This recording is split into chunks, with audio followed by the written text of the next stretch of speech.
दिव्य अनुभूतियां प्रारंभ हो जाती हैं जिन पर तुम विश्वास ही नहीं कर सकते। सबसे पहले किसी से संबंध नहीं होना चाहिए।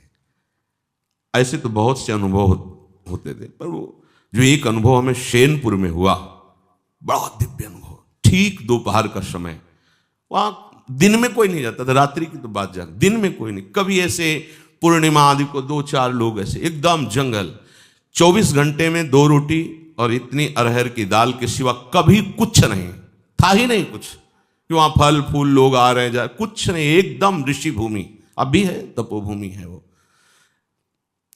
बस वो 2 बजे दिन में वो, तो दोपहर में ऐसे कोई नींद का तो शायद सवाल ही नहीं कि नींद में थे, ऐसे नहीं।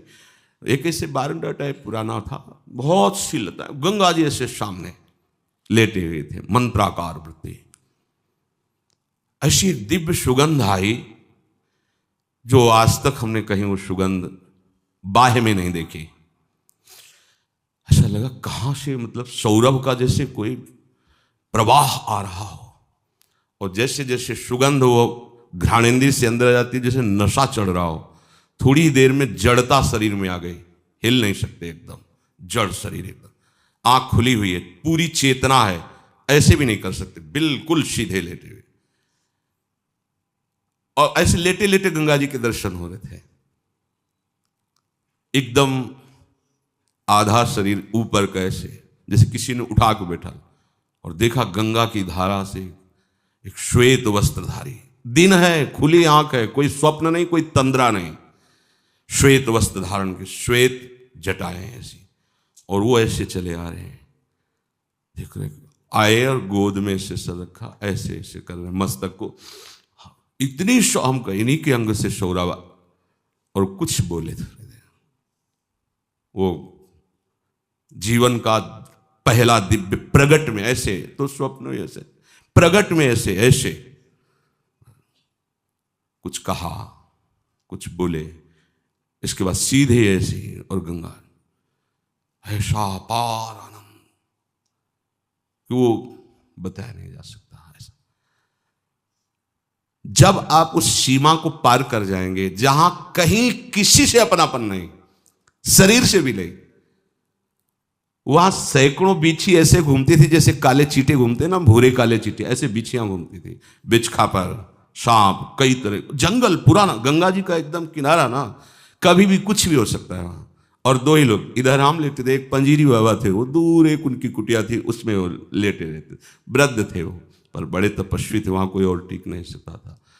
अनुभव, अपनापन जब तक शरीर से, तब तक दिव्यता का अनुभव नहीं। हम बहुत अंदर लालायित रहे कि इनसे पूछे आपको का परिचय पे, हिम्मत, मतलब वो एकदम ऐसी जड़ता भाव थी कि हिम्मत ही नहीं पड़ रही थी पूछे। बाद में पता चला, वर्षों बाद में पता चला कि अमुक अमुक महापुरुष प्रकट होकर के बताए। भगवान आकर्षण पैदा करने लगते हैं, भगवान आकर्षण पैदा करने।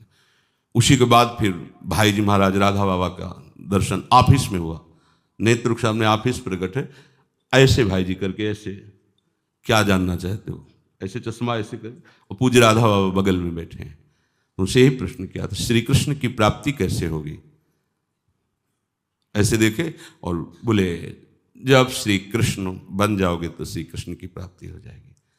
उस समय सही समझ में नहीं आ रहा था, और उन्हीं की कृपा, जैसे ये कब आप प्रभु का, तो बोले मनमयाहा तदात्मिकाहा तन्मयाहा ही में न जान परे कान है कि प्राण है। जब कृष्णमय हो जाओगे तभी कृष्ण का साक्षात्कार होगा। फिर तो झड़ी लग जाती है अनुभवों की। वृंदावन तो चमत्कार का समुद्र है, फिर किसी को समझाने की जरूरत नहीं थी कि भजन करो, भजन आनंद प्रदान, ये सब बहुत, फिर वो तो नशेबाज हो जाता है। प्रभु के नाम का नशा, प्रभु की लीला का नशा।